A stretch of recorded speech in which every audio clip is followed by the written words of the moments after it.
I'm Chris Butterworth. This is the Healthy Butter channel. Today we're going to talk about wearing gloves while kettlebelling. First, remember what we do here at the Healthy Butter channel. I have gone through the depths of chronic back pain, shoulder pain, elbow pain. I have been a broken down guy. Felt like I was a really old man, and I have come out the other side and gotten through all that. I feel great now. I feel young. I feel energetic. I am pain-free. I am sharing what I went through, all of the hours of video that I've watched, studied, assimilated into stuff that I can use, and I'm trying to share that. So hopefully you can pick up what I did without having to go through all of that. But today let's talk about wearing gloves while kettlebelling, or more specifically, maybe some accommodations for both, for kettlebell, for club, and for mace, because I do all three. For me personally, let's talk short history. I was doing, in 2022, I was doing snatch program. I was doing, for me, high volume snatches compared to what's on the internet, not so much. But as I got better and better at them, my hands got more and more calloused, and I felt like I was getting stronger. I felt like I was getting tougher hands. I felt like things were really working in the right way. And then one time I was doing snatches, I felt a little bit of a burning spot, kind of a hot spot, and I thought I only have a couple more sets, let's push through. And sure enough, it ripped, just ripped my hand open, and I had a big, about the size of a dime, size of a nickel, open wound there. Took a while to heal. I had to stop doing my kettlebell work while that healed for a few weeks. And just in general, it's painful, it's ugly.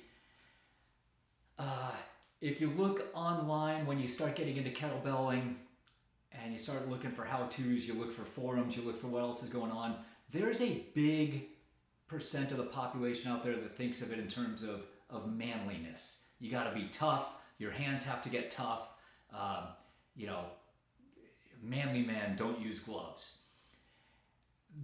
There's also some truth to the matter that calluses impact your technique, or hand pain impacts your technique. If your technique is bad, your hands are going to feel it, and it's the first place that sends a signal between. So pay very attention to that. That is true.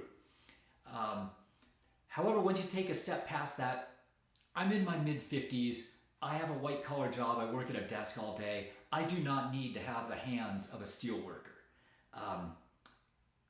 I don't need huge calluses on my hands. I have some, I don't know if you can see this, I have some calluses on my hands. My hands are a little rough there, and they have been for 3 years doing this, but I don't need giant calluses. So let's talk about, what do I do? I also live in the southwestern United States, where it is very hot in the summers. We'll be over 110 for a lot of the summer. And that makes for sweaty hands, sweaty arms. When you are sweaty and you're throwing around weight that's trying to fly out of your hands, it's dangerous. And the more that when you're sweaty, it moves a little bit in your hands, especially clubs, and it creates blisters too, not just calluses, but I get blisters in weird places because of how it moves. So to address that, these are the things that I have done. First of all, for kettlebells, I start off most of my sets using bare hands, but as the set goes on, when I start to feel hot spots, when my hands feel tired, if I start to get sweaty, I have taken athletic socks, tube socks or whatever, and I cut little strips on them. Just little, what are these, 2-inch strips or something? And they go over your hands. And that's it. It just puts a little bit of protection right there. The cost is virtually free. I mean, whatever a pair of socks are, and you get multiple strips out of it. And I use each one for probably 6 to 8 weeks, and then they kind of get chewed up and they get stretched out a little bit or whatever. Anyway, little tiny thing. It does not impact my grip so much, but I am able to get through a set without getting the hot spots on my hands. The second thing that I do, this has dual purposes. I'm going to grab a kettlebell right now. I can do ballistic exercises, cleans, let's say. I can do long sets of these with no pain to my forearms. But when I do a press, a grind exercise, let's say, as I move up, this is actually pulling the skin up on my arm. And if I do multiples of these, the skin movement here, it's a little uncomfortable while I'm doing them, but the next day I will have a big bruise right here. Again, I'm in my 50s, skin gets thinner, whatever. The last thing I need is bruises all over my forearms. So I use sweatbands, wrist guards, whatever you want to call them, wristbands. This has dual purposes. It keeps sweat from dripping down my arm onto my hand. The better I can do to keep my hand dry, the better we are. It also provides a little bit of padding, so when I do that grind, it's not pulling my skin. To me, this is not a crutch, this is not cheating, this is not making kettlebells easier, it's just making me more comfortable. Who am I working out for? Me. I'm not in a competition, I'm not in a manly man competition or anything like that. I've been using these lately. I tried this year, as we're getting into summer, I'm using these for clubs as well, just to keep the sweat off of my hands when I'm doing clubs. The other thing these do is, in the middle of a set, if I'm holding a club or a kettlebell with one hand, it's easy to wipe the sweat off my brow and off my eyes with the other hand, instead of having to stop for a minute, get a rack position, go get a towel, and come over here and wipe my face with a towel. It's just in the middle of a set I can wipe my brow. So I like having these. These have been really helpful and effective. The third thing that I'm using, which I have just tried, and I contemplated it for a long time before trying it, but I finally joined the camp, not for kettlebell, not for mace, but for clubs. I bought myself a pair of batting gloves, and good old-fashioned baseball batting gloves, Franklin. But I put these on because with clubs, in the summertime, there's nothing, you have a little pommel here at the end of the club, but when you're swinging this thing around with velocity over your head, every direction, coming down, throwing it as hard as you can that way, coming back, going over your head this way, doing loops around, mills. When you start doing a set for 14, 16, 20 minutes, and this is 12 and a half pounds, my heavy one is 15 pounds, you're sweaty, it wants to fly out of your hands, which is horribly dangerous. What I was finding is that my last few workouts, I would get to the end of the workout and my hands were killing me. And that became the limiting factor of my workout.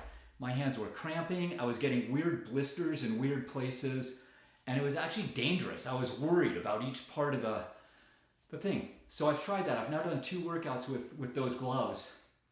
Yesterday I did 15 pounds, 17 minutes in a row, put it down, picked up 12 and a half pounds, and did 7 minutes. So I did a 24-minute workout with a 1-minute break there, and my hands, no issues whatsoever. I was actually able to swing harder. Pendulum was harder, come up over my head harder, because I wasn't so worried about it flying out of my hands. So I am a big fan of accommodations. Again, with any decision that I make, I'm looking at the time check here, we're getting long. With any decision that I make, I look at, I try to think about it in terms of goals. My long-term goal is to be pain-free, mobile, flexible, functional movement, balance, and none of these accommodations are impacting that, right? I'm not cheating myself out of any of that. My short-term goal is to continue same goals, balance, flexibility, strength, movement, but I also want to continue to improve, right? Can I be 1% better this week than I was last week? And again, if these are hindering my form, if my technique is being compromised, then that's a problem I need to address. But if it's really just because of sweat, or if it's because that's the bottleneck in my ability to get all the way through a workout, if that's my weak point, I'm just helping myself have better workouts. So When you look at professional athletes, they wear gloves. Look at professional weightlifters, they wear gloves. People put on tons and tons of chalk all over the place so that their sweat doesn't impede their performance. I'm using it for the same reasons. So I'm a big fan.